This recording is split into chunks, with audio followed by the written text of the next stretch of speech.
आप सभी को एक बार फिर से विनती करूंगा, नीचे शेयर बटन है, फैला दीजिए, क्योंकि मैं नहीं चाहता कि सुरेंद्र वत्स जैसा व्यक्ति इस मंच पे ऐसे ही आ जाए। आप लोगों के एक्साइटमेंट को जबरदस्त बनाइए, पहले थोड़ा और कमान, थोड़ा और बहुत सारा प्यार भेज दीजिए श्री सुरेंद्र वत्स सर के लिए, बहुत सारा प्यार भेज दीजिए, सम्मान भेज दीजिए। पिछले 30 सालों से उन्होंने अपनी जिंदगी को इस मुकाम पे तराशा है कि उनके कारण हजारों लोग तराशे जा चुके हैं। नेटवर्क मार्केटिंग इंडस्ट्री के किंग कहे जाते हैं, बहुत जबरदस्त लाइफ कोच, बिजनेस कोच हैं, एंड एक super dynamic down to earth personality है दोस्तों। हमेशा हम्बल, हमेशा पोलाइट, हमेशा चेहरे पे मुस्कुराहट रखने वाले व्यक्ति हैं। अपने खाने पीने से लेकर जिंदगी के हर आयाम में डिसिप्लिन रखने वाले व्यक्ति हैं। तो बहुत जोरदार तालियों के साथ मैं इनवाइट करना चाहूंगा श्री सुरेंद्र जी वत्स को on this stage.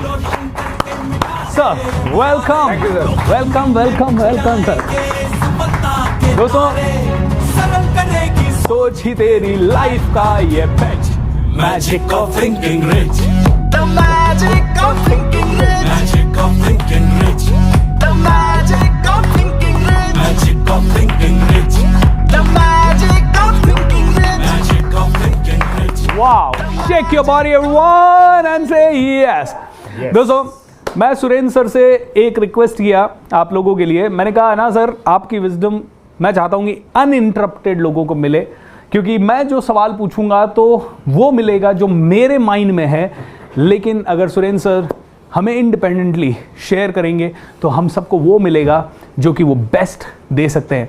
So Surendra sir, over to you sir, and I would like you to guide us कि कैसे हम अपने जीवन में आगे बढ़े और आपके जो भी पावरफुल विचार हैं वो आपके साथ शेयर कर सकते हैं। मैं आपके लिए बोर्ड को सेट कर देता हूं in case you want to use this, and दोस्तों नीचे लिख दीजिए, we are excited. So this is the pen sir, it is kept here. Thank you sir. Thank you so much sir, over to you sir. Thanks. Energy ले लेता हूँ आपसे थोड़ी। थैंक यू सर। दैट्स ग्रेट, क्योंकि एनर्जी का पावर हाउस है कोच BSR और अपने इस the magic of thinking rich season 6 के माध्यम से पूरे हिंदुस्तान को एनर्जाइज कर रहे हैं। सो सबसे पहले तो coach BSR sir, thank you so much. जिस प्रकार से आपने लोगों की हेल्प किया है, निश्चित रूप से पूरा ब्रह्मांड आपकी हेल्प करने का, आपकी टीम की हेल्प करने का प्लानिंग कर रहा है, और निश्चित रूप से ये हम सब का भी ड्यूटी बनता है कि जिस प्रकार से कोच BSR ने हम सब लोगों को सिखाया है, हम भी रिटर्न में जो भी हम दे सकते हैं, जिस रूप में भी दे सकते हैं, हमें देना चाहिए।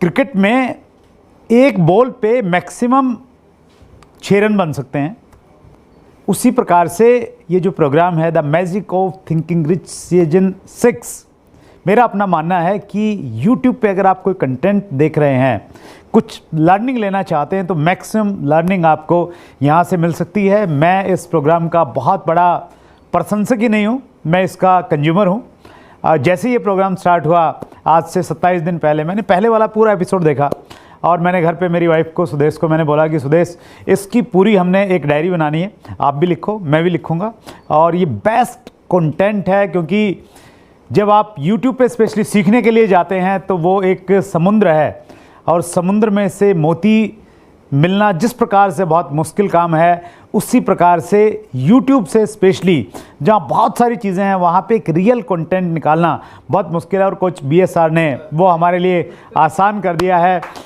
खुद उनका एक्सपीरियंस, इतनी बड़ी बड़ी पर्सनैलिटीज़ को बुला के उनकी ज़िंदगी के तजर्बे को वो 25-30 मिनट में हम सब लोगों को लेके आते हैं। It's wonderful. सो अभी तक आप अगर थोड़ा लेट जुड़े हैं, अभी तक आपने लेट कर दिया है, तो अब भी ये सारे के सारे प्रोग्राम कोच BSR YouTube पे जाइए, लाइव में जाइए, और वहाँ पे सारे के सारे प्रोग्राम आपको अच्छे से मिल सकते हैं। So once again thank you so much BSR sir, और पूरी टीम को बहुत बहुत आभार। जिस प्रकार से आपने बगैर किसी रुकावट के, बगैर किसी विलम्ब से 27 दिन तक प्रोग्राम को चालू करना बहुत आसान काम नहीं होता। बहुत सारे इश्यूज़ आते हैं, हेल्थ इश्यूज़ आते हैं, फैमिली इश्यूज़ आते हैं, बहुत सारी चीज़ें आती हैं, लेकिन उसके बावजूद भी कमिटमेंट हो तो कोच BSR सर का जैसा होना चाहिए। That's great, wonderful.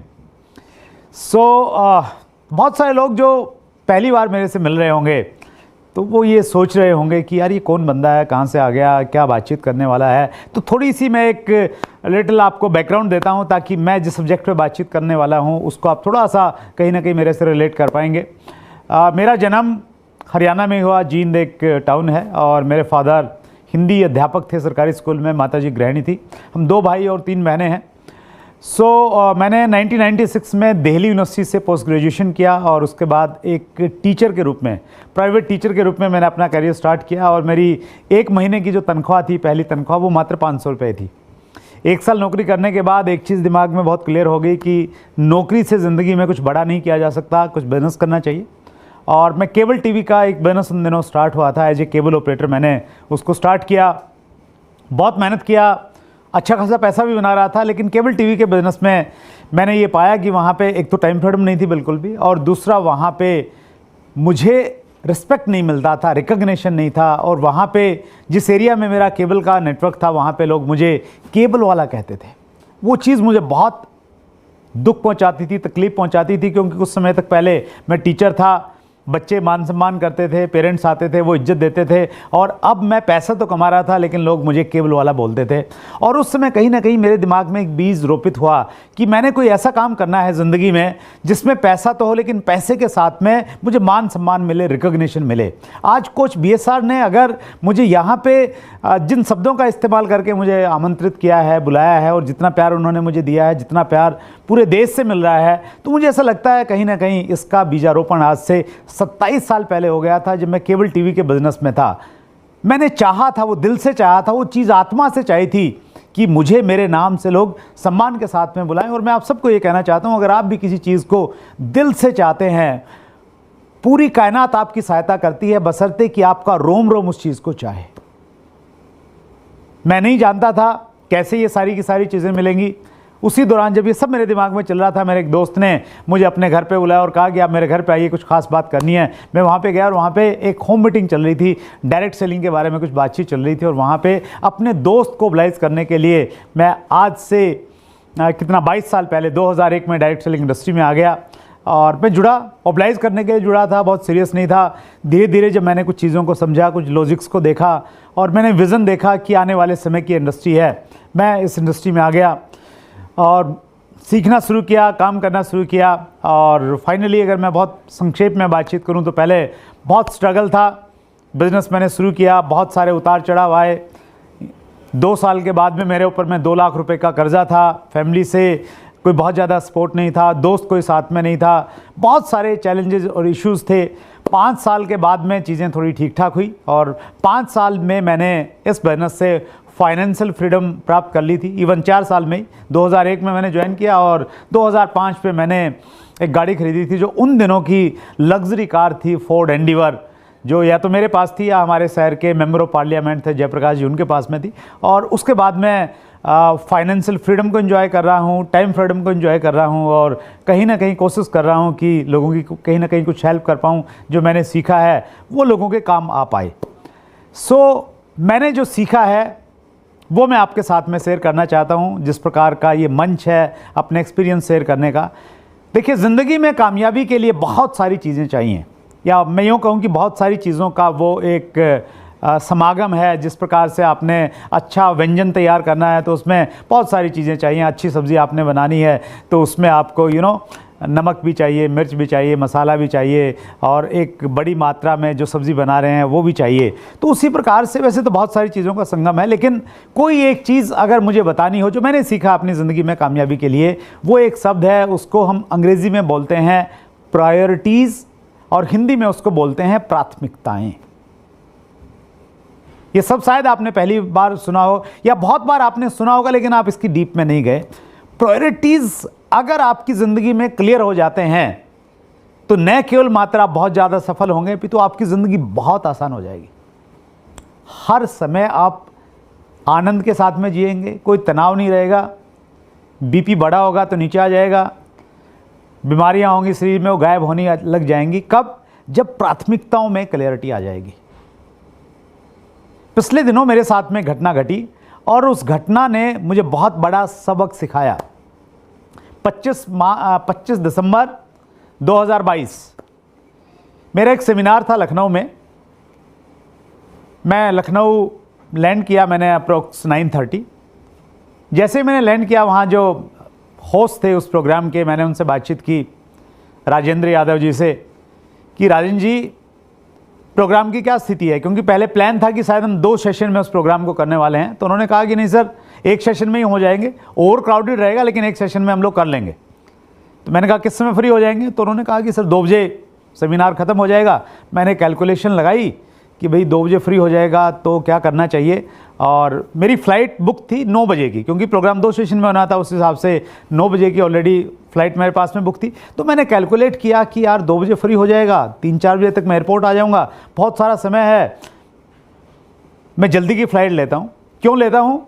इसलिए क्योंकि 9 बजे की फ़्लाइट से अगर मैं जाऊँगा तो दिल्ली पहुंचूंगा, फिर घर जाऊंगा, 12 बज जाएंगे, और 12 बज जाएंगे तो सुबह मैं 5 बजे उठता हूं, फिर जिम करता हूं, तो वो मेरा जो एक शेड्यूल बना है वो डिस्टर्ब हो जाएगा कहीं ना कहीं, और जो मेरी हेल्थ प्रायोरिटी है, प्राथमिकता पे मेरा स्वास्थ्य है, तो वो कहीं ना कहीं डिस्टर्ब हो जाएगा। तो मैंने मुश्किल से 2 मिनट लगाई होंगी, मैंने उसी समय 5 बजे की एक फ़्लाइट बुक कर ली। और आपको मालूम है जब आप अचानक फ़्लाइट बुक करते हैं तो वो महंगी होती है। प्रोग्राम में गया, ओवर क्राउडेड प्रोग्राम, बहुत सारी भीड़ आई हुई, ऊपर नीचे स्टेज पे लोग बैठे हैं, लोगों का रिस्पांस अच्छा था, कुछ मैंने समय ज़्यादा लिया। प्रोग्राम ख़त्म होने के बाद वहाँ के एक बहुत सीनियर व्यक्ति थे, उन्होंने कहा कि सर मैंने नया घर बनाया है तो मेरे घर पे चाय पी के ज़रूर चलना है, एयरपोर्ट के रास्ते में आएगा। तो हम उनके घर के लिए निकले। वापसी में जब थे तो वहाँ कुछ कार्यक्रम चल रहा था, कोई रैली वैली चल रही थी, तो इस वजह से जाम लग गया भयंकर। तो प्लान ये हुआ कि गाड़ी से नहीं पहुंच पाएंगे, लखनऊ में मेट्रो चलती है, मेट्रो से जाया जाए, तो हम मेट्रो में बैठे। लेकिन मैंने पूछा कि यार मेरा बैग जिस गाड़ी में है वो कहाँ पे है, उसका पता करो। तो मालूम चला कि वो भी फंसी हुई है, गाड़ी भी उसी में फंसी हुई है, जाम में कहीं ना कहीं। तो मैं तो एयरपोर्ट पहुँच गया, लेकिन जिस गाड़ी में मेरा बैग था, ID प्रूफ था, वो सारा का सारा पीछे रह गया, और फाइनली जो है फ़्लाइट मिस हो गई। फ़्लाइट का टाइम था मेरा शायद 4:55 का, और लेट पहुंचे हम लोग। 5-7 मिनट बाद ही बैग भी आ गया, मैंने एयरपोर्ट में एंटर कर लिया। लेकिन अच्छी बात क्या थी, जो मेरी इवनिंग की फ़्लाइट थी 9 बजे वाली, उसको मैंने कैंसिल नहीं किया था टिकट को। क्यों कैंसिल नहीं किया था? क्योंकि रिफंड में सिर्फ 60 रुपये वापस मिल रहे थे, तो वो मेरे पास था। तो खुशी की बात मेरे लिए ये थी कि ऑलरेडी मेरे पास में एक टिकट है।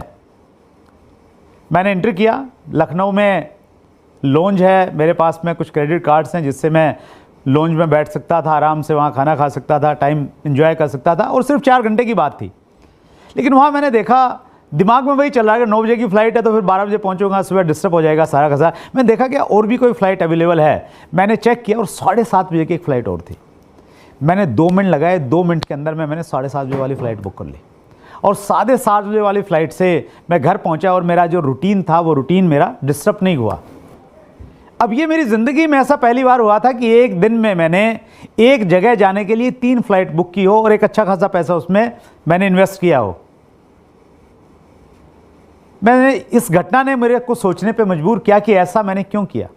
मैं तो एक ऐसा व्यक्ति था, जब इनिशियली दिनों में मैंने बिज़नेस को स्टार्ट किया, मेरे पास में पैसा नहीं होता था। मैं ट्रेन में स्लीपर में इसलिए टिकट नहीं लेता था कि जनरल कंपार्टमेंट में अगर लेंगे तो पैसे बचेंगे, और जनरल कंपार्टमेंट वाले भी उसी समय पहुंचते हैं और स्लीपर वाले भी उसी समय पहुंचते हैं, तो टाइम में तो कोई फ़र्क है नहीं पहुंचने में, पैसे बचेंगे तो पैसे बचाना चाहिए। तो उस प्रकार का मेरा एक एटीट्यूड था, और आज मैं इस प्रकार से पैसे को खर्च मैंने कैसे कर दिया। तो जब मैं गहराई में गया तो मैंने पाया कि मेरी प्राथमिकता क्लियर है।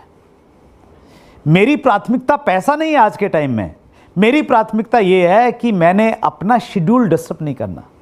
मैं समय पे सोना चाहता हूँ, समय पे उठना चाहता हूँ। हेल्थ को लेके मैंने कुछ गोल्स प्राप्त किए, बनाए हैं, उन गोलों को अचीव करना मेरी टॉप प्रायोरिटी है। उसकी वजह से मैं ऐसा कर पाया। मैंने ये भी सोचा कि अगर मेरी जगह कोई दूसरा व्यक्ति होता और जिसके पास में बहुत सारा पैसा होता, मेरे से 100 गुना ज़्यादा पैसा होता, तो क्या वो ऐसा कर पाता? आप भी सोचिए। मैंने तो सोच के ये पाया कि शायद वो ऐसा नहीं कर पाता, और शायद इसलिए नहीं कर पाता क्योंकि उसकी प्राथमिकताएं शायद क्लियर नहीं होंगी, और मेरी प्राथमिकताएं क्लियर थी, तो इसलिए मैं ऐसा कर पाया। सो मैं आप सब साथियों को ये कहना चाहता हूं कि अगर आपको ज़िंदगी में कोई भी आपका क्षेत्र है, कुछ भी आप काम कर रहे हैं, आप अगर बहुत बड़े लेवल पे जाना चाहते हैं तो आपकी प्राथमिकताएं क्लियर होनी चाहिए। प्राथमिकताओं को हम थोड़ा डीप में समझते हैं। प्राथमिकता का मतलब ये हो गया कि हम बहुत सारे काम एक साथ में करते हैं, सुबह से लेकर रात तक या पूरे महीने में हम बहुत सारे काम करते हैं। फॉर एग्जांपल, आप एक एंटरप्रेन्योर हैं, आपका अपना बिजनेस है, तो बिजनेस भी आप करते हैं, बिजनेस के साथ साथ में आपके कुछ हेल्थ गोल रहते हैं, उसके लिए भी आपको टाइम निकालना पड़ता है। उसके साथ में आपका परिवार है, तो परिवार से संबंधित कुछ काम हैं वो भी आपको करने पड़ते हैं। अगर आप धार्मिक व्यक्ति हैं, स्पिरिचुअलिटी से जुड़े हुए हैं, तो उससे संबंधित कुछ आपके लिए कुछ टाइम आप निकालते होंगे। उसके अलावा अगर आपका पॉलिटिक्स में थोड़ा बहुत इंटरेस्ट है तो खबर वबर भी, न्यूज़ भी सुनते होंगे। स्पोर्ट्स में किसी में इंटरेस्ट है तो शायद स्पोर्ट्स को आप किसी को फॉलो करते होंगे। तो ऐसे बहुत सारे काम, सोशल मीडिया पे आप टाइम देते होंगे, कहीं ना कहीं चीज़ों को एक्सप्लोर करते होंगे। तो ये सारे के सारे काम हम एक साथ में कर रहे होते हैं, लेकिन बहुत सारे लोगों को ये नहीं मालूम होता कि इन सारे कामों में से मुझे सबसे पहले कौन सा करना है, फिर दूसरे नंबर पे कौन सा करना है, फिर तीसरे नंबर पे कौन सा करना है। और उस स्पष्टता के अभाव की वजह से लोग बहुत ज़्यादा कंफ्यूज रहते हैं। इसी चीज़ में कंफ्यूज रहते हैं कि आज कौन सी ड्रेस पहननी है। खाने का ऑर्डर देते हैं, वहाँ परेशान हो जाते हैं कि क्या खाऊं, ये खाऊं, वो खाऊं। कोई मतलब हर जगह कंफ्यूजन है। क्यों? क्योंकि ज़िंदगी में प्राथमिकताएं तय नहीं है। अगर ये प्राथमिकताएं तय हो जाएंगी तो फिर आप ऐसे चुटकी बजा के बड़े बड़े डिसीजन ले पाएंगे। जिस प्रकार से एक दिन में 3 फ्लाइट बुक करके मैंने डिसीजन ले लिया। मैं 3 उम्र में, 3 आयु वर्ग में लोगों को मैं बांट सकता हूं। पहला आयु वर्ग मैं मानता हूं 15 साल से 25 साल का एक आयु वर्ग। 15 साल से पहले तो हमारी एज कम होती है और हम ज़्यादातर अपने पेरेंट्स के इन्फ्लुएंस में रहते हैं, उतना लॉजिकल हम लोग नहीं होते हैं। 15 के बाद में हम चीज़ों को लॉजिकली देखना शुरू करते हैं और हर चीज़ को नहीं मानते हैं। इवन पेरेंट्स बोले हैं, इवन टीचर बोले, तो थोड़ा लॉजिकल हो जाते हैं हम लोग। 15 से 25 साल का जो हमारा टाइम पीरियड है, उस टाइम पीरियड में भी हम बहुत सारे काम करते हैं। जो मैंने लिस्ट बनाई उसमें ये सारे के सारे काम होते हैं और उसमें एक मुख्य काम कहीं ना कहीं रहता है, वो रहता है पढ़ाई करना।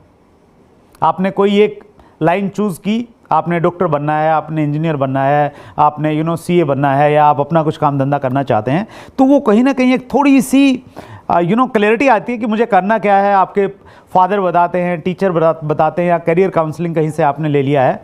तो उस समय एक व्यक्ति को, एक स्टूडेंट को स्पेशली क्या करना चाहिए? उसको बहुत सारे काम करता है, वो सारे के सारे काम हैं उसकी लिस्ट में। क्या क्या काम है? पढ़ाई करना काम है, नए दोस्त बनाना काम है, उसके अलावा सोशल मीडिया पे टाइम बिताना काम है, मस्ती करना थोड़ी बहुत काम है, घूमने फिरने कहीं जाना काम है। तो ये सारे के सारे काम है, नई नई चीज़ें एक्सप्लोर करना एक काम है। तो उन सारे कामों में ज़्यादातर बच्चे क्या करते हैं? ज़्यादातर बच्चे सारे काम करते हैं। और आजकल यूथ में एक टर्म चलता है YOLO, you will live once. ऐसा कोई एक टर्म आती है कि एक ही ज़िंदगी मिली है, सब कुछ कर डालो इस छोटी सी ज़िंदगी में। तो हर चीज़ करने की बच्चे कोशिश करते रहते हैं, नई नई चीज़ें करते रहते हैं। और उसमें क्या रहता है, ज़्यादातर स्टूडेंट एक एवरेज बन के रह जाते हैं। मैजिक ऑफ थिंकिंग रिच में आपको सिखाया जाता है कि आप कुछ बड़ा सोचिए, और आप बड़ा सोचेंगे। आपने बड़ा सोच भी लिया ये प्रोग्राम देख के, आप सोच तो लिया, लेकिन आप सारी चीज़ों को अगर साथ में लेके चलेंगे तो फिर बड़ा शायद कहीं ना कहीं हम कर नहीं पाते हैं। कुछ स्टूडेंट ऐसे होते हैं जो बहुत फोकस्ड हैं, जिनकी प्रायोरिटी क्लियर है। उनकी प्रायोरिटी है वो पढ़ाई करना। अगर उन्होंने इंजीनियर बनना है तो वो उसके लिए जो जेईई मेंस का एग्ज़ाम क्रैक करना उनकी प्रायोरिटी है, तो उसमें फोकस रह के पढ़ाई करते हैं। मतलब 24 घंटे में से ऐसे स्टूडेंट मिलेंगे आपको जो 12-16 घंटे काम करते हैं। और कभी भी जब रिजल्ट आता है जेईई मेंस का है या आईएएस के रिजल्ट्स आते हैं, तो जो टॉपर्स बच्चे होते हैं उनके इंटरव्यू आप सुनिएगा, उसमें वो क्या कहते हैं? वो ये कहते हैं कि मैंने अपना मोबाइल फ़ोन यूज़ नहीं किया, मैंने सबसे रिश्ता तोड़ दिया था, और मैं फोकस रह के मैंने पढ़ाई किया, और उसकी वजह से ये मेरे पास में अचीवमेंट है। लेकिन अफसोस इस चीज़ का है कि जिस समय हमें सिर्फ पढ़ना होता है फोकस्ड होके, उस समय हम दूसरी चीज़ों में उलझे रहते हैं और वहाँ पे बहुत बड़ा कुछ अचीव नहीं कर पाते हैं। अच्छे कॉलेज में एडमिशन नहीं होता है और फिर लाइफ का संघर्ष वहीं से स्टार्ट हो जाता है। दूसरा एक एज ग्रुप हम लोग ले सकते हैं 25 साल से 40 साल का जो ये आयु वर्ग है, उसमें 25 साल में आपने हो जाता है कि आपने क्या करना है। पढ़ाई ऑलमोस्ट आपकी कंप्लीट हो गई, या आपने कोई धंधा करना है तो उसमें कंप्लीट हो गया, तो उस समय आपकी प्राथमिकताएं थोड़ी अलग हो जाती हैं। बाकी सारी चीज़ें ऑलमोस्ट वही रहती है, हेल्थ गोल्स आपके रहते हैं, फैमिली रहती है, दूसरी चीज़ें रहती हैं। लेकिन अब क्या बदला? एक चीज़ बदल गई है। पहले पढ़ाई करना बहुत आपके लिए बहुत ज़रूरी था, तो अब शायद पढ़ाई, एजुकेशन, एकेडमिक एजुकेशन सीखना वो हो गया है। अब आपने एक करियर चुन लिया है, उस करियर में फोकस करना, वो आपका एक काम जुड़ गया है, मतलब काम आ गया है। तो वहाँ पे भी बहुत सारे लोग, जब उनको बहुत पागलपन के साथ में काम करना चाहिए अपने करियर में, सब कुछ छोड़ के लगना चाहिए, तो वो बहुत सारी दूसरी चीज़ें निभाते रहते हैं, रिश्ते नाते निभाते रहते हैं। उसी उम्र में अगर शादी हो गई है तो फिर एक और फैमिली मिल गई है, एक और रिश्ता हो गया है, तो उनको मैनेज करना, उनकी सारी चीज़ें करना, और उसमें कहीं ना कहीं एवरेज वाली ज़िंदगी हो जाती है। बिजनेसमैन बने तो बहुत बड़े बिजनेसमैन नहीं बन पाए, अगर नौकरी मिली तो उसमें कुछ वहीं पे अटक के रह गए, उसमें कोई बहुत बड़ा नहीं कर पाए, और फिर अपने आप को सीमित कर लेते हैं। एक और उम्र रहती है, उसको मैं मानता हूँ 40 साल से बाकी की जो है उसको मैं एक कैटेगरी में लेता हूँ। अगर एक व्यक्ति ने अपने पहले 2 आयु वर्ग में 15 से 25 में और 25 से 40 में अपनी प्राथमिकताओं पे अगर फोकस रहा है, वो पहले पढ़ाई को उसने बहुत प्राथमिकता दी और 25 से 40 में अपने करियर को बहुत प्राथमिकता दी, तो फिर 40 साल के बाद में उसके पास में फाइनेंशियल फ्रीडम भी आ जाएगी और वो अपनी ज़िंदगी के वो सारे के सारे ख्वाब, शौक, सपने सारे के सारे पूरे कर सकता है 40 साल की उम्र के बाद में, जैसे मैंने किया और मैं इसको एंजॉय कर रहा हूँ। मैं आप सबको ये कहना चाहता हूँ, आप किसी भी एज में हैं, किसी भी आयु वर्ग में आप आ रहे हैं, आपने 5 साल तो अपने आप को देना पड़ेगा। स्टूडेंट लाइफ में है तो थोड़ा ज़्यादा देना पड़ेगा, अगर 25 से ऊपर वाले में 5 साल में काम चल जाएगा। वो अगर आपने दे दिया, फिर आपको पीछे मुड़ने की और देखने की ज़रूरत नहीं है। मैं अगर अपनी कहानी बताऊं, मैं जब स्पेशली डायरेक्ट सेल बिजनेस में आया, पहले 5 साल मैंने इतना मेहनत किया पागलों की तरह। महीने में 28 दिन में घर से बाहर रहता था, जेब में पैसा नहीं होता था, प्रयास ये रहता था कि 3 टाइम की बजाय 1 टाइम खाना खाया जाए और पैसे को बचाया जाए। 2 लाख रुपए का कर्जा था, फैमिली सिचुएशंस बहुत अच्छी नहीं थी, घर में श्रीमती जी को बीमार थी, मेरी माताजी का देहांत हुआ था, पिताजी को मैंने टाइम देना चाहिए था, मैं उनको टाइम नहीं दे पा रहा था, लेकिन इस पागलपन के साथ में काम किया। कई बार ऐसा होता था कि मैं बाहर फील्ड में हूं, घर से मैडम का फ़ोन आता था, वो पूछते थे कहाँ हो, मैं उनको बताता कि मैं आज मालदा टाउन में हूं, वेस्ट बंगाल में। वो पूछते आपको मालूम है आज क्या तारीख है? मैं कहता हाँ, आज 28 नवंबर है और अभी शाम को 5 बजे मीटिंग होने वाली है। वो मेरे से कहते आपको ये तो मालूम है कि 5 बजे मीटिंग होने वाली है, लेकिन आप ये भूल गए आज के दिन हमारी शादी हुई थी। और मैं भी कई बार इमोशनल हो जाता कि यार ये तो पागलपन है, ज़िंदगी के जो हमारी महत्वपूर्ण दिन हैं वो हम भूल जा रहे हैं। और उन 5 सालों में मैंने कभी बच्चे के जन्मदिन पे मैं घर पे नहीं रहा, कभी मैं रक्षाबंधन पे घर पे नहीं रहा। मैं इतना फोकस था, मुझे कुछ याद ही नहीं रहता था। बच्चे शिकायत करते थे कि सबके पापा उसमें पेरेंट्स मीटिंग में आते हैं, पीटीएम में आते हैं, आप कभी नहीं आते, क्यों नहीं आते? उस फोकस की वजह से 5 साल में मैंने फाइनेंशियल फ्रीडम प्राप्त कर ली थी। और मेरी ही ऑर्गेनाइजेशन में, उसी ऑर्गेनाइजेशन में लोग 20-20 साल से लगे हुए हैं। वो सारी चीज़ों को 20 साल से साथ में लेके चल रहे हैं। वो इस चीज़ को भी लेके चल रहे हैं कि रिश्तेदार भी नाराज़ नहीं हो, वो इस चीज़ को लेके भी चल रहे हैं कि बच्चों को भी पूरी परवरिश में कर पाऊँ, वो इस चीज़ को लेके भी चल रहे हैं कि पॉलिटिक्स में भी थोड़ा बहुत मैं रोल प्ले कर पाऊँ, वो इस चीज़ को लेके भी चल रहे हैं कि हर साल कहीं घूमने के लिए भी छोटा मोटा जाया जाए। और कुछ नहीं कर पा रहे हैं ज़िंदगी में, बहुत कुछ अचीव नहीं कर पा रहे हैं। क्लैरिटी होना बहुत ज़रूरी है। हम बहुत सारी चीज़ों को एक साथ में लेके चलेंगे तो नहीं चल पाएंगे। उस बोझ के तले हम लोग दब जाएंगे, परेशान होकर जल्दी छोड़ जाएंगे। एक बड़ी अच्छी स्टोरी है, रियल स्टोरी है। फ्रांस में एक ग्रुप जा रहा था ट्रैकिंग पे, पहाड़ पे जा रहे थे, एक बहुत बड़ी ऊंची चोटी थी। उनके जो गाइड थे तो उन्होंने सबको यात्रा शुरू करने से पहले सबको बताया कि हम लोग बहुत ऊंचाई पे जाने वाले हैं, बहुत टफ चढ़ाई है, ऑक्सीजन की भी कमी रहेगी, आप मिनिमम सामान अपने साथ में लेके जाएं, क्योंकि वहाँ पे आप ज़्यादा सामान लेके जाएंगे तो आप वहाँ तक पहुँच नहीं पाएंगे। मैक्सिमम ने उनकी डायरेक्शन को फॉलो किया, लेकिन उसी ग्रुप में एक ब्रिटिश युवा था पूरी एनर्जी के साथ में। उसने उनकी बातों को ज़्यादा महत्व नहीं दिया और उसने बहुत सारी चीज़ें अपने साथ में रखी। उसके पास में एक रंगीन ब्लैंकेट था ताकि अगर ठंड होगी तो वो काम आएगा। उसके पास में 2 कैमरे थे, उनके लेंसेज थे। उसने कुछ वाइन की बोतल्स रखी हुई थी, बहुत सारी चॉकलेट्स रखी हुई थी अलग अलग तरह की।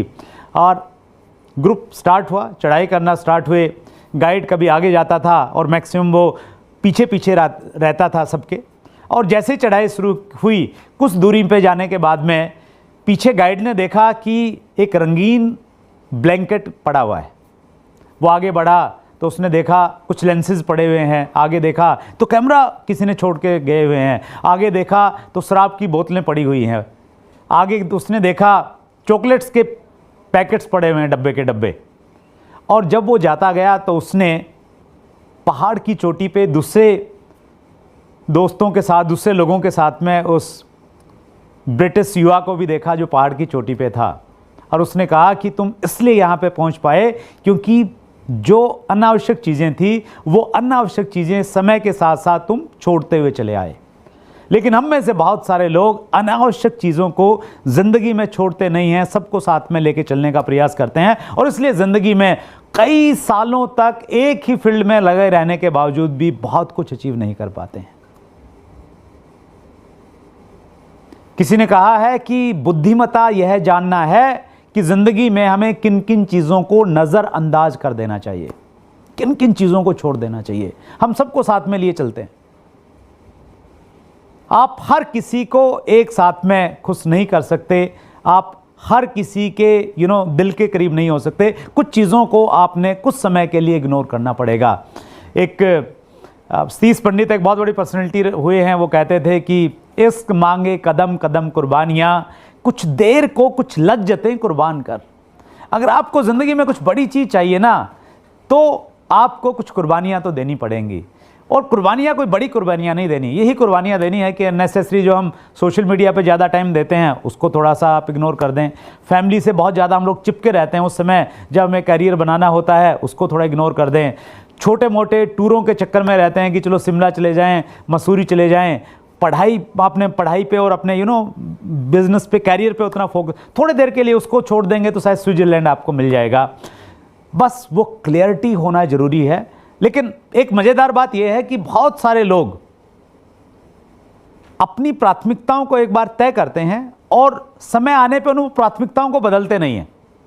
जैसे कुछ लोगों की प्राथमिकता है कि वो पैसा कमाना चाहते हैं। उनकी प्राथमिकता बनी 25 साल की उम्र में, 25 से 40 के दौर में कि मैंने पैसा बनाना है, और वो पैसा बनाने लग गए, खूब सारा पैसा बना लिया। 40 साल के बाद भी उसी में लगे हुए कि आज भी खूब सारा पैसा बना रहे हैं। 50 साल हो गए, खूब सारा पैसा बना रहे हैं। हेल्थ कोई मतलब नहीं है, रिश्तों का सारा ताना बाना टूट गया है कोई, लेकिन अब भी उसी में लगे हुए हैं। एटीएम बन जाते हैं, ऑल टाइम मनी चाहिए और कुछ नहीं चाहिए। समय के साथ आपको परिस्थिति, अपनी प्राथमिकताओं को बदलना पड़ेगा। जैसे मैंने अपने बारे में बताया, पहले मेरी प्राथमिकता थी पहले 5 साल 100% बिजनेस, कुछ नहीं। उसके बाद में मेरी प्राथमिकताएं बदली। मेरे जो शौक थे उनको मैं आगे लेके आया। मैंने लर्निंग पे बहुत टाइम दिया। उसके बाद में मैंने कभी बचपन में किसी गेम में नहीं रहा। मैंने बैडमिंटन खेलना स्टार्ट किया।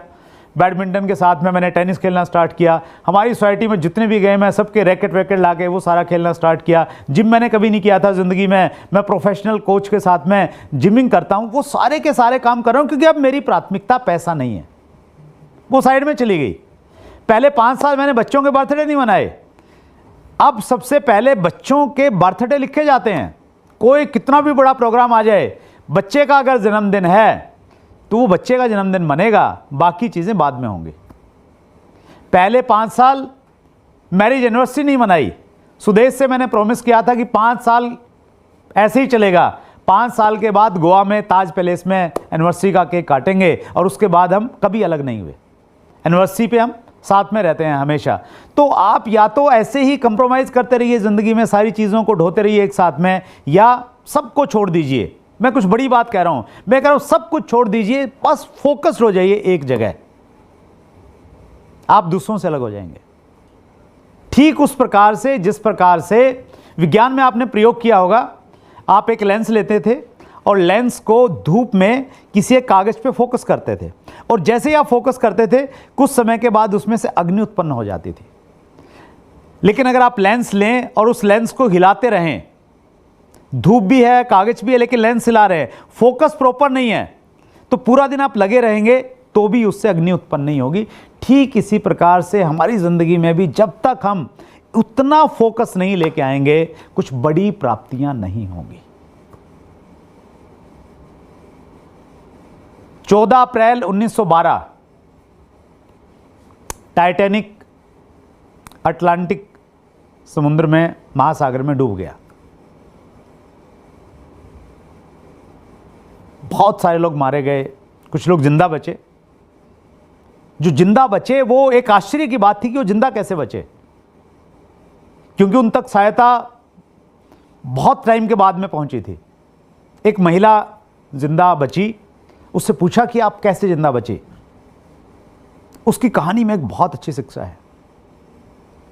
उन्होंने कहा कि सब कुछ अच्छा चल रहा था, सब लोग मस्ती कर रहे थे, अचानक एक झटका सा महसूस हुआ और एक अनाउंसमेंट हुई कि हमारा जो शिप है ये एक आइसबर्ग से टकरा गया है और ये एक साइड में झुकना स्टार्ट कर दिया है। इसमें पानी भरना शुरू हो गया है और अगले कुछ घंटों में ये पूरी तरह से पानी में डूब जाएगा। हमारे पास में कुछ बोट्स हैं, हम उनको निकाल रहे हैं। आपके पास में सिर्फ 2 मिनट का टाइम है। अगर कोई ज़रूरी चीज़ आप चाहते हैं शिप में से लेना, आप 2 मिनट में लेके जल्दी से बोट में चले जाइए। उन्होंने कहा जब ये अनाउंसमेंट हुआ, भगदड़ मच गया। मैंने भी सोचना था कि मैं क्या ले सकती हूँ। मेरे पास में बहुत सारी ज्वेलरी थी जिसको मैं बहुत पसंद करती थी, मेरे पास में बहुत सारा पैसा था। मैंने कुछ नहीं लिया, मैंने सिर्फ 3 संतरे वहाँ से लिए और 3 संतरों को लेके मैं नौका में डूब गई। उसमें नौका में चली गई और वहाँ बहुत ज़्यादा ठंड थी। लोग ठंड के मारे मर गए, बहुत सारे लोग प्यास के मारे मरे क्योंकि उनके पास में पीने का पानी नहीं था। टाइम बीता तो भूख लगी, भूख के मारे लोग मर गए। लेकिन मेरे पास में 3 संतरे थे, उनको मैंने बहुत अच्छे से प्लानिंग के साथ में मैंने उनको कंज्यूम किया और उन 3 संतरों की वजह से मेरी ज़िंदगी बच गई। प्राथमिकताएं इस प्रकार से परिस्थितियों के अनुसार तय होनी चाहिए, लेकिन अफसोस ये है कि ज़्यादातर लोग अपनी प्राथमिकताओं को तय नहीं कर पाते। वो अगर पैसे के पीछे हैं तो फिर पैसा ही कमाने लगे हुए हैं। वो हेल्थ के पीछे पागल हैं तो इतने पागल हैं कि एक पर्टिकुलर टाइम पे उनको हेल्थ के साथ में दूसरी चीज़ करनी चाहिए, उसको नहीं कर पाते हैं। कुछ लोगों ने अगर बिजनेस में बहुत ज़्यादा टाइम दिया, उसके बाद में उन्हें रिश्तों को महत्व देना चाहिए, फैमिली को टाइम देना चाहिए, तो वो नहीं दे पाते हैं। तो मैं आपको ये कहना चाहता हूँ, मेरी अब तक की सक्सेस का जो राज है वो है प्राथमिकताओं का तय होना, क्लैरिटी का तय होना। और लीडर के लिए भी सबसे बड़ी इंपॉर्टेंट चीज़ ये है कि उसकी प्रायोरिटीज सेट होती हैं, मालूम होती हैं, किस प्रकार से मालूम होनी चाहिए। इतनी क्लैरिटी होनी चाहिए आपकी स्पष्टताओं में, आपकी प्राथमिकताओं में, जिस प्रकार से, एक एग्जांपल देता हूं मैं आपको। मान लेते हैं आप घर से बाहर निकले थे घूमने के लिए और अचानक तेज बारिश आ गई। आपके पास छाता नहीं था, आपके कपड़े भीग गए। घर आके जब आप कपड़े चेंज कर रहे थे तो आपने ये पाया कि आपकी जेब में तो बहुत सारे पैसे थे और वो सारे के सारे पैसे भीग गए हैं। आपने उनको बाहर निकाला, गीले नोट हैं, 2000 के नोट हैं, 500 के नोट हैं, 200 के, 100 के, 50 के, 20 के, 10 के, 5 के, हर तरह के कागज़ के नोट आपके पास में थे। आपने उनको सुखा दिया कि थोड़ी देर में ये सूख जाएंगे। आप पास में ही बैठे हुए थे, अचानक तेज हवा आ गई एकदम और वो सारे के सारे जो नोट थे वो उड़ना शुरू हो जाते हैं। अब वो नोट उड़ रहे हैं, आपके पास में टाइम बहुत कम है। ऐसे में आप सबसे पहले कौन से नोट को पकड़ेंगे? 5 वाले को पकड़ेंगे, 10 को वाले को पकड़ेंगे या 500 और 2000 वाले नोट को पकड़ेंगे? आप बहुत क्लियर हैं, आप किसी से पूछेंगे नहीं, आप किसी से सलाह नहीं लेंगे। आपको मालूम है 5 वाले नोट पे जो गांधी जी हैं, उनसे ज़्यादा महत्वपूर्ण गांधी जी वो हैं जिनकी फ़ोटो 2000 वाले पे लगी हुई है। स्पष्टता है वहाँ पे, क्योंकि वहाँ पे है ना वैल्यू निर्धारित है। लेकिन हमारे जो काम हैं, उन कामों के पीछे कोई वैल्यू नहीं लिखी है, कीमत नहीं लिखी है कि ये काम 5 रुपये का है, ये काम 500 रुपये की कीमत का है, ये काम 2000 रुपये की कीमत का है।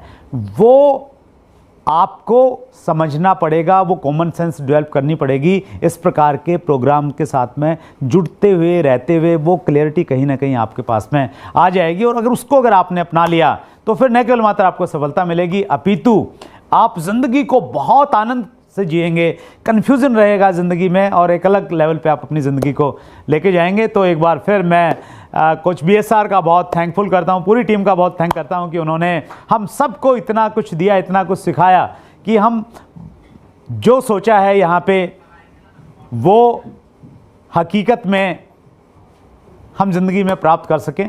सो आप भी अपनी ज़िंदगी की प्राथमिकताओं को तय कीजिए, उस पर फोकस रहिए।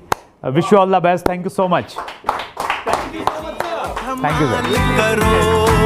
दोस्तों, मैजिक ऑफ थिंकिंग रिच में ये एक पॉइंट मेरी तरफ से बचा हुआ था कि अब आपने बहुत सारी चीज़ें की है और उन बहुत सारी चीज़ों में प्रायोरिटी लाना है, क्लैरिटी लाना है। हमने देखा है एब्सोल्यूट क्लैरिटी और जीरो डाउट और पूरे फोकस के साथ चलते जाना है। Sir, such A lovely talk and literally speaking सारे एग्जांपल जो आपने शेयर किए, आपकी लाइफ की जो जर्नी शेयर की, दैट वाज रियली अमेजिंग। दोस्तों, सबसे हम्बल है, सब बहुत सक्सेसफुल है सर, हजारों लीडर्स को ट्रेन करते हैं, हजारों लीडर्स को। इंडिया की कोई ऐसी नेटवर्क मार्केटिंग कंपनी नहीं होगी जिन्होंने सर का ट्रेनिंग नहीं लिया होगा। ऐसी कोई नेटवर्क मार्केटिंग के लीडर नहीं होगी जिन्होंने सर से नहीं सीखा होगा, इनको फॉलो नहीं किया होगा। और आज मैं जब इनके घर जाता हूं कभी, तो मैं देखता हूं कि लिटरली टाइम फ्रीडम क्या होता है, I need to learn from him. मतलब बहुत पैसा आज भी कमा रहे हैं बट बिल्कुल टाइम फ्रीडम, बिल्कुल रिलैक्स और सब कुछ रूटीन पे होते हुए। Sir, I need to learn this personally, सच में सर। क्योंकि वो आपने कहा ना, बेटे का बर्थडे भूल जाते हो। मेरे बेटे का बर्थडे है 28 जुलाई को और मैंने उस दिन ट्रेनिंग बुक कर दी है और कमिटमेंट दे दिया है। अब मैं क्या करूँ। एनिवर्सरी पिछले 11 साल में ना सर, साथ में मुश्किल से 2 या 3 एनिवर्सरी बनाई है। अनुभवी आदमी हो ना, कुछ टिप दे देता हूँ। हाँ जी सर। तो मेरे साथ जब ऐसा होता था कि बच्चों का जन्मदिन आ गया है जी, और पहले तो ऐसे जो उसमें मीटिंग दे दी क्योंकि कैलेंडर में नोट नहीं रहता था, तो मैं बच्चे को बोलता था कि बेटा बर्थडे आपका 15 अक्टूबर को है। बोले हाँ पापा, 15 को पिछली बार आप नहीं रहे थे, इस बार रहना है। मैंने कहा हाँ बेटा रहूँगा, लेकिन आपके पास में 2 चॉइस हैं। अगर 15 अक्टूबर को मैं रहूँगा तो गिफ्ट मिलेगा छोटा और एक मिलेगा, लेकिन अगर हम आपका बर्थडे 12 को मना लेंगे तो बड़ा गिफ्ट मिलेगा और जहां आप चाहोगे वहां पे जाके डिनर करेंगे बढ़िया। तो कैसा रहेगा? तो बोलते कि नहीं, आप बहाना बना रहे हो, लेकिन 12 ठीक है, कोई बात नहीं। Wow, that is Surendra Bhatt sir. So I would like to felicitate Surendra sir. Sir, such a wonderful, amazing, lovely, loving gesture कि आप हमारे यहाँ पधारे। मज़ा आ गया ये सुन के। एंड सर को फेलिसिटेट करने के लिए मैं डॉक्टर ललित अरोरा सर को भी बुलाना चाहूँगा। सो डॉक्टर ललित अरोरा भी आज हमारे साथ यहाँ मौजूद हैं। सो आई वुड लाइक कि sir, I would like you to share this with sir. Thank you sir. The magic of thinking rich. जी सर। जो आप सबको रिच बना देगी बशर्ते कि आप इसको पढ़ें और इसको फॉलो करें।